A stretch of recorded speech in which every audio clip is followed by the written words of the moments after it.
What's going to happen though? You're going to disagree at the IEP. Just plan for it. Don't try to avoid it. Don't try to think that it's not going to happen to you. It's going to happen. You're not going to have a child in special education with an individualized education plan and you agree with other people all the time. It just doesn't happen. If you do agree the entire time that your child's in special education, that is unbelievably miraculous and unusual. But for the rest of us, we're probably going to disagree. And what do I do when I disagree with the IEP? And what do I do when I disagree with the IEP successfully? It's about successful student outcomes. That's what it is about. And sometimes we're going to disagree. If we haven't met, I'm Karen Mayer Cunningham, special education advocate, helping families navigate and negotiate the 504 IEP process. And it is a process, right, ladies and gentlemen? So thank you guys for what you're doing with your kiddos. Thank you for all of the teachers and the administrators and the parents during the great COVID. But it is that time of the year where we get together with our families that we serve, our team, and we sort of reconcile the end of the year. And how did it go? How are the outcomes? What was the expectation? Did we deliver the product, right? And those are things that you have to look at. You don't not look at them. You don't not reconcile your bank statement. You don't not, that's really good English. You don't not take care of your car. You don't not get insurance for your house. And there are things in special education that are important that you have to negotiate and navigate. That's why we call it negotiating and navigating the IEP process. And so come on in, we're going to sit down, we're going to talk about the solutions for disagreeing. There are solutions for disagreeing. The solution that most parents pick is to go away mad. They do, they go away mad. And I meet parents all the time who have a kiddo that's 30 or older or has graduated, and they are bitter, and they have some bitter stories about said school district that did them wrong, and you did everything for them, and I laminated, and how could they do that, and why? And that's an Achilles heel. Why is an Achilles heel? Why does it matter? Because people get stuck there, right?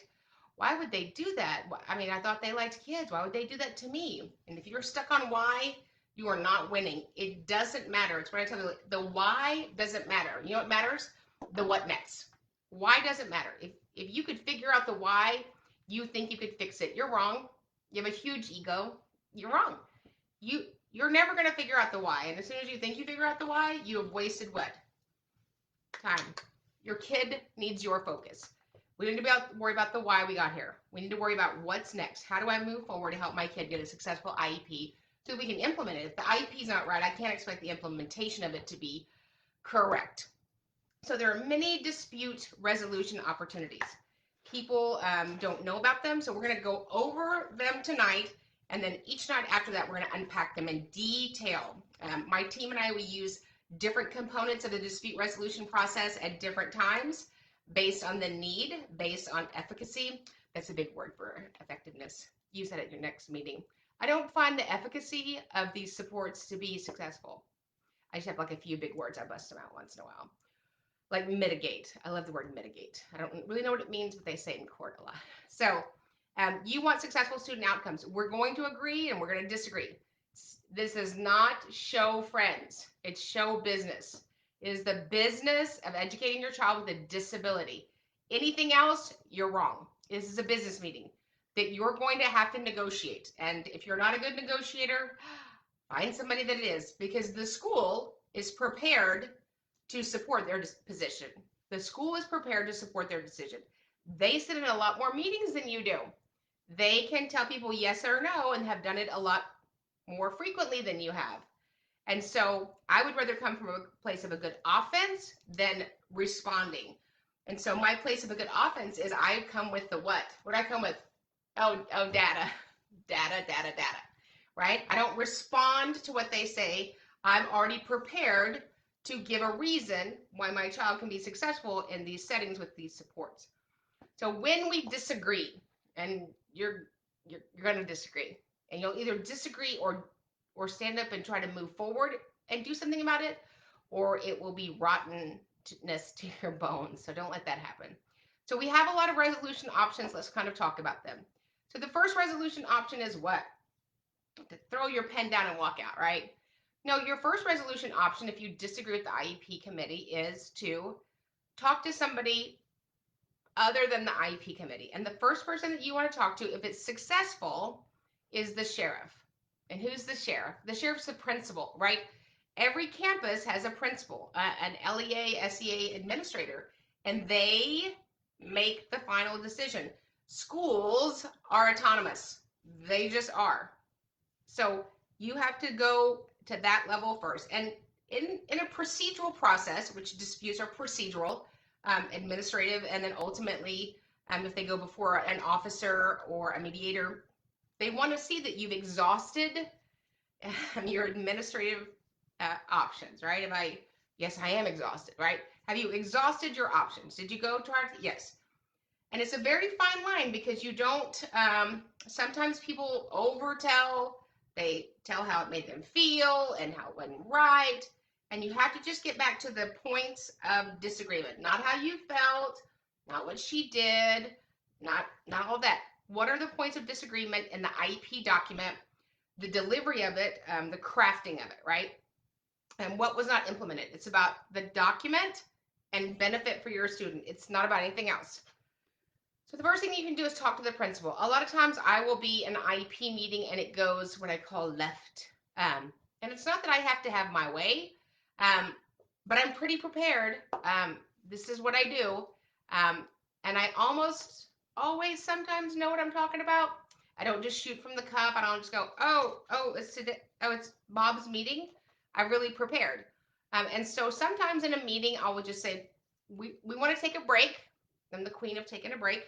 Even on Zoom, we can take a break. And I want to talk to the principal and maybe the coordinator, right? I don't need to tell this whole story or defend this story when you get in that back and forth isn't that enjoyable, right? So I'll just say, I like to take a break. If we could speak to the principal and the coordinator in the other room. And I'll go in the other room, and it'll just be the 4 of us or the 5 of us. So I have the parents, I have the principal, and the coordinator. Because sometimes it looks like, don't you appreciate what the teacher did? Doesn't the teacher appreciate what you did? And it gets into that, and then nobody's winning, right? So I'll sit down with the principal, and I'll say, look, here's where we are. Let me give you a summary of it. And then I'm going to let the parents share their experience. Because the parents have a hard time sharing their experience in an IEP meeting, right? We're in the meeting. Can I say that now? That's later. Can I say that now? No, that's later. We have to get to the agenda. Now? No. And so it's very unusual turf for parents, right? When do I bring that up? Oh, that's not till later. We can't talk about that till later. It's very bizarre, right? You wouldn't be having lunch with your friends and go, oh, I'm sorry. We cannot talk about Billy till later. So it's a very unusual setting, even though we have the art agenda on the wall. And often that will, and it's not that I succeed, but my job is to help the parents' position be heard. If your position's not heard, then we can't resolve it, right? And so often that's very successful. If that's not successful, then I say that I'm the queen of the parking lot call. Hey guys, and what that means is there's somebody above the campus, right? And depending on what the problem is, you have to be able to sort out what the problem is. Is this a principal issue? Is this a special education issue? Is this a related service issue? Is it an assessment issue? You have to figure out what the issue is because you have to pick the right door. Just call everybody, right? I have people that somebody one time, because I filed with the federal government and the state government and the OCR and the UPS and the OPI and an internal grievance and I don't know, the city ordinance. Like he just threw it all against the wall. And that doesn't bode well for you either. So you need to be sure that you're reaching out to the right person. So the next person above the school that I would call would be either a coordinator, and that's somebody or like an assistant director. They're like little sheriffs over the special education department, depending on how big the district is, and they can speak on behalf of them. Or I would reach out to the special education director. Again, is it a special education issue? Is it an administrative issue? If you're having an administrative issue, then that would be the assistant superintendent who's over principals, right? If your issue is the administrator, that's different than a special ed issue. So you have to first know what is your issue, right? And you have to be able to articulate that well. Unfortunately, parents tell their experience instead of telling the facts. So your experience is what it felt like to walk through that set of events, right? But that's not the facts, right? As my husband would say, he didn't want to know the story about the story, and I like to tell the story about the story. He just wants to know the facts. When you go to court, unless you're, on a murder trial, they just want to know the facts. They don't care that who dated who, and you weren't a good mother, and you don't pay child support, and you don't have a job. Here are the facts. You have to separate your property, custody for the kids, and somebody's paying child support. That's it. It's about the facts. So if you can get it down to the facts, you're going to be more efficient. So to do that, you got to get out your paper, and you have to be prepared for each meeting. You just do. You have to be prepared. What are your points of disagree? What are your points where you want to add to it? What are your points that you want to take away? So that when you get, you're not just responding. So I'd reach out to the special education director and ask for a meeting with them. A lot of times you can just sit down and be heard from another set of ears. They might have a different way to address it, a different way we can resolve it. And so I always go in the district first. There's somebody, almost always, in every district, not every district, but in every district, there's almost always somebody who will respectfully and honestly truly listen to your concerns, right? If you're just a lunatic, and we've all been lunatics, and you just want to be mad, save your breath. And I meet people that just want to be mad. There was a season in my life when my son was first diagnosed. I was just mad. I was just mad. And so are you mad, or is there something wrong, legally wrong, with the components of the IEP document and the delivery of it? Okay? So if those things don't work, we have some legal processes we can go through. And we're going to unpack each of these. They each get their own night. They're so important. Okay? Number one, OCR, the Office of Civil Rights. It's probably, in my opinion, which is always right, the most underutilized dispute process. And it's amazing if you know how to use it right. So the Office of Civil Rights looks at complaints based on discrimination of your rights. They're specific to areas of discrimination. There's race, retaliation, harassment, and discrimination. There's some more that they do, but those are the four that I will access in a special education filing. So race, retaliation, harassment, and then disability. Okay, so disability, race, retaliation, and harassment. Those are the four out of the OCR that I access. Now, the OCR only looks at certain components, right? You had a civil right to, and because you didn't get that civil right, then you were denied meaningful benefit from your student's IEP. And so that will be the next video. We're going to talk about the OCR and how to use that successfully. What are the parameters? What are they looking for? What I can tell you is, listen to me. The less you make it emotional and just the facts, the more gains you're going to get with anybody, right? And I love to add to a story. I have the gift of elaboration, but people that are decision makers, not interested in that.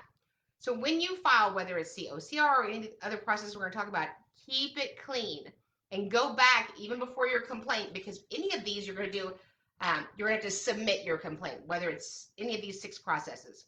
So make sure that it's clean, clean, clean. Have somebody else read it. Does it look emotional? Does it look like, and there are a lot of times that you are emotional for a lot of reasons. Obviously, you're talking about your child's differences and deficits. I was in hey, you guys, I was in an IEP meeting one time. It was really intense. And I don't mind intense, but it was like really, really intense. And so we took a break, and I said, what's going on with you and, the director? And she goes, oh, I'm dating her ex-husband. Oh. So there's sometimes more stuff going on that has nothing to do with the individualized education plan, right? So the Office of Civil Rights is a phenomenal tool. So in America, there's 7 offices of, there's 7 locations of the Office of Civil Rights, and they cover a large territory. So we're in the great state of Texas. Our OCR is in Dallas, and they have some unique things about them that we'll unpack tomorrow, but there's a way to really efficiently use the OCR. And when you use it efficiently and when it's successful, a lot of parameters, it makes a huge impact in the district, because the Office of Civil Rights, U.S. Department of Education, is a federal entity, not a state entity. So when the federal government comes in and opens an investigation, it may not be the good old boy system that you have here. Here in Texas, we have the good old boy system, right? And because it's government, right, whether it's special education or the post office or whatever, those government entities end up knowing each other, right? The attorneys that work for school districts, the advocates that work for parents, there's just a lot of us. And so sometimes we get a little too familiar with each other. And that's one of the really good benefits about using the OCR when you use it effectively. And so we'll train in the next video of what you can file in the OCR and how you get movement. Again, for the OCR, they don't look at, there's many things they don't look at. We'll talk about that tomorrow. But the 4 areas of the things that they oversee for your civil right, the ones that I've used successfully are race, retaliation, harassment, and disability. Race, retaliation, harassment, and disability. So it's a really great process. We'll talk about that in the next video. What do they look at? What do they handle? What do they not handle, right? There's nothing worse than having a filing and you filed with the wrong people, right? Because what do you lose? Time. Because anytime that you're doing a filing, you're on a time. You're on a time constraint. So in Texas, we can only file back depending on which complaint process you use so far. So again, when parents say to me, I'm going to see how it goes, Karen. I'm going to see how it goes. Okay, well, you know what? It's gone the same way. So think about that, okay? So your next step that you can use is a wonderful process. It's called a facilitated IEP meeting. And those are not available in all states, but should your state choose to grant it, they basically send out an IEP facilitator. Are they Switzerland? I don't know. I've heard good things about them and bad things about them. It's all predicated on, did you win? Did you get your way? Right? And I don't know what your way was. I don't know if you had a valid case. But this is somebody that comes from the state. And what they do is their job is to kind of facilitate kind of what a good advocate would do, right? I'm here to tell the school kind of what Mr. and Mrs. Smith are feeling. And I'm also here to tell Mr. and Mrs. Smith the school's position, right? So, because sometimes we speak parent and we speak school, and you're saying the same thing, totally different. So that's something that you can avail yourself of. They don't just keep going and going and going. There is a beginning and an end. You don't make them make the other side agree with you or vice versa. But there's something amazing when you have somebody good doing that, helping each other moderate or mediate the conversation. And so that's called a facilitated IEP. The state, if your state has them, you have to apply for them. You and the school have to agree to use that model of a dispute resolution process. The next thing you can use to resolve a dispute is called mediation. I love some mediation. So mediation is one of my favorite things. One of the reasons it's my favorite things is because it's voluntary. So if in fact the school is willing to come to mediation, what that says to me, almost always, not every time, but almost always, is they're willing to discuss your concerns. They're willing to discuss your concerns. And so mediation, you send an application and the state reaches out to the district, and the district either grants the mediation request or denies it. So in all of these years, maybe a few times has the district ever denied it. And those are times when parents have just brought me on. I wasn't part of the initial dispute, disagree, division. I feel like in a lot of those cases I could have resolved it without going to mediation, or I could have gone to mediation with a better footing. But mediation is a voluntary process. It brings parties together involved in an IDEA dispute. The discussions the parties have with the qualified impartial mediator are confidential. The state, not parents, bear the cost of the mediation process. And so there's a bunch of different components to mediation, how you would do that and what your options are. And we'll unpack that in the video after the OCR. But mediation is my favorite. Spend the whole summer and a lot of the year mediating, right? Your next option is a resolution meeting. So this is a new sort of component. So a resolution meeting can happen at any time. At any time we have a resolution meeting. You can have a resolution meeting when you're doing mediation or due process or a written complaint or a federal complaint. So those entities, that government entity, that federal entity, that hearing officer, that mediation officer, gently coax you to go to a resolution meeting and see if you can resolve things. And in those meetings, you have the option of coming to an agreement and writing a settlement that then would be implemented in your IEP. Those are really, really good. The next one is a due process hearing. Due process hearing, it sounds very, TV and cable, and I'm going to sue you. It's one of the least accessed dispute resolution options because it's litigation. It is litigation. It's administrative litigation, but you're going to have to be represented by somebody that can represent you. So this is one of 10 states that an advocate could represent you in due process, and I have. But I recommend that you get an attorney, and so they can represent you. It's going to be an investment emotionally, financially, and time. Emotionally, financially, and time. And the onus, the responsibility is on you to prove in writing, like to prove your position, right? And so, and we'll kind of walk through what that looks like. There's many steps in it. It starts a very clean timeline. Once you file for a due process, it's kind of a pretty short timeline before you actually get to hearing. And the reason for that is we don't want to just let it go. It's not like if you were getting divorced, not that I would know anything about that. But when you're on the docket, we can push it back and push it back and push it back. But due process, because you're talking about a disagreement for a child with a disability, they do make that be a very efficient timeline, and we'll kind of unpack what that looks like. The next thing we have is state complaints or a written complaint. So these are very effective if you know how to write them. So a state complaint is you have a disagreement about the components of an IEP. There's been IDEA violation, an IDEA violation, and you know what it is, right? Very important. The times that I see that these are unsuccessful for parents is they write a written complaint about how mad they are. Okay, being mad, not an IDEA violation. The teacher being mean to you, not an IDEA violation. They made a promise and they didn't do it and it's not written, not a violation. So where is the violation? What's the coding for it, right? What's the federal statute and the state code that goes with that? Not just, I heard I could use this against them. I can't tell you how many times I've heard that. I could use this against them. I don't know what that means. So you have to write it succinctly. You have to be able to state what the violation was, when it occurred, the acuity of it, the impact on your student, and all of these written dispute processes when you send in the application for consideration to resolve those disputes.